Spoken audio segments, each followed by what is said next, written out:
It's Les Halmos coming to you from the Amherst Railroad Hobby Show in Springfield, Massachusetts.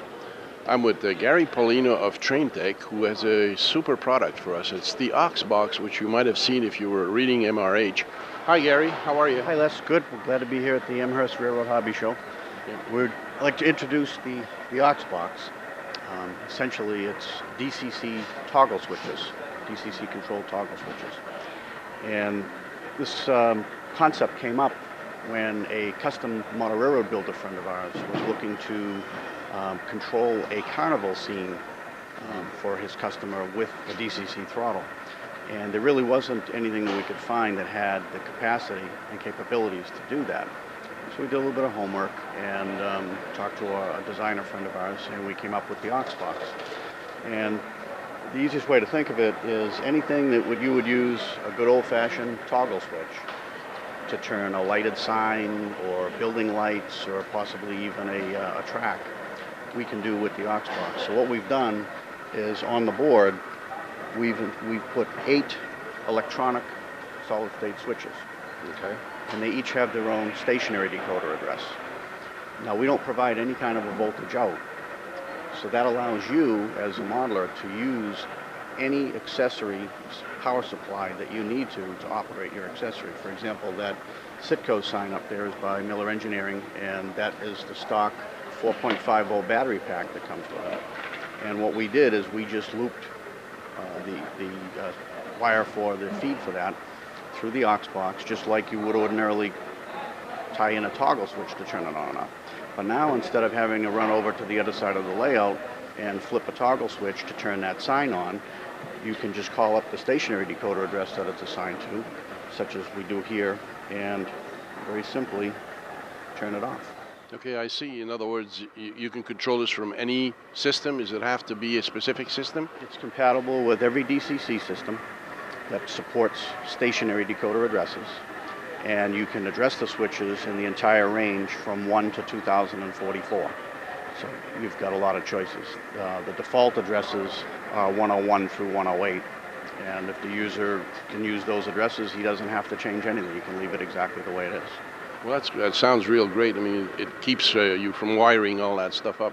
And yeah, I understand you can go up to 3 amps with this system. Is that correct? That's right. The switches are rated at 3 amps up to 30 volts AC or DC. So that gives you quite a range of the types of accessories that you could control. And because we've got that little bit higher current rating, very handy to control, let's say, staging tracks, for example.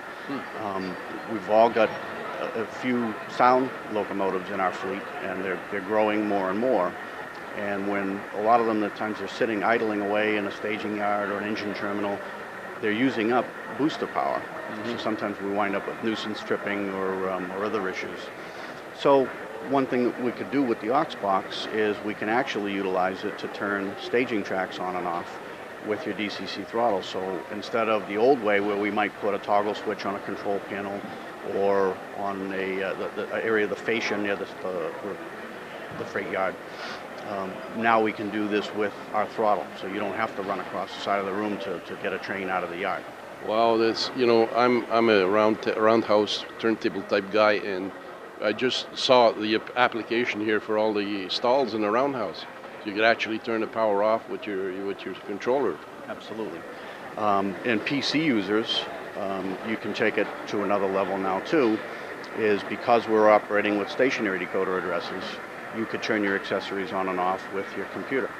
You could also use a computer to drive different events. For example, if you, say you were using like Panel Pro from JMRI and you had block detection working, you can drive an event on a block becoming occupied. So if a train gets into block A, it gets occupied, now you can have that trigger stationary decoder address 101, for example, to turn on or off. So now you can actually automate accessories with some of the software. So it's like a relay which you can operate off your controller, and it's pretty much do anything with that. It's very similar to using a relay, but you have the benefit, you don't have that noisy clicking from relays. You don't have to worry about contacts burning out or coils. Where everything is solid state, it's going to be pretty reliable for many years. Well, that's great. It sounds like a great product. Well, thank you very much. We appreciate your input on that. Gary? I'm with Larry Meyer now, and Larry is going to describe what that AuxBox is and how it works. Hi, Larry. Good morning. How are you this morning? I'm fine, myself. And yourself? Very well, thank you. Can you talk to us a little bit technically about, not too technically, but Okay. enough just for our readers to find out how this thing works and what are the components on there? Okay, I'd be glad to.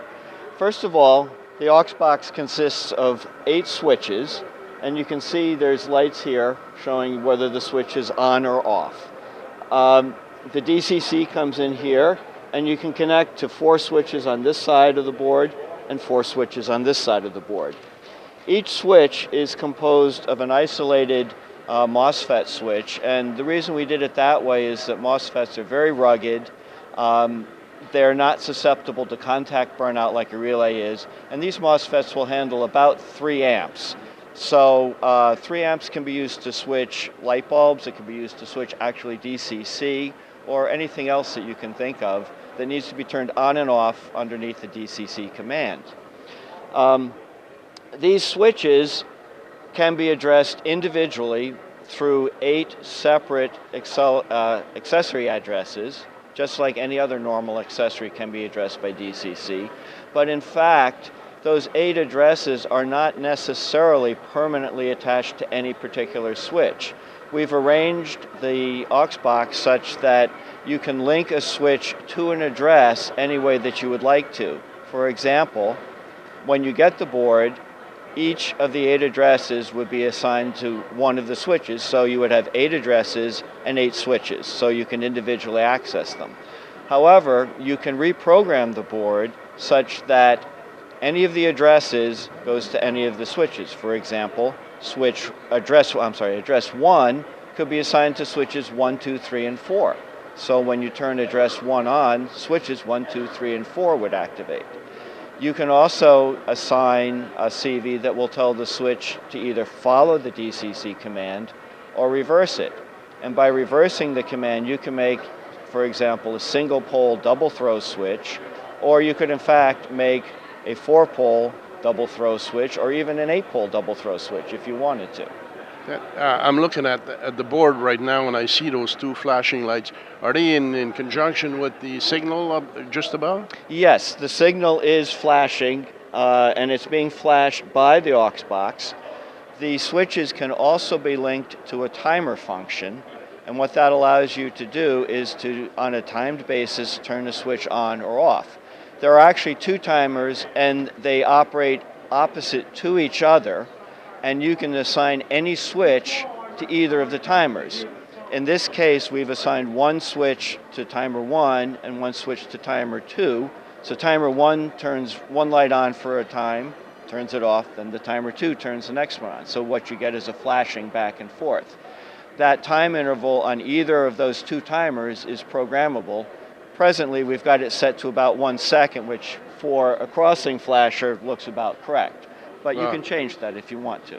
Well, that looks great. I can see from what you have here is you have one product that'll surely sell. And as I was telling Gary just earlier, that's a perfect situation where you have a turntable and stall tracks where you want to turn the power off. Sure. Or even in the yard, as a matter of fact, where you have other engines and stuff. You bet. We've also got 2 inputs for photocells. You would mount them into the track. Those 2 photocells act as if they were another accessory address. So in other words, when the train goes over the cell, it'll turn on and off.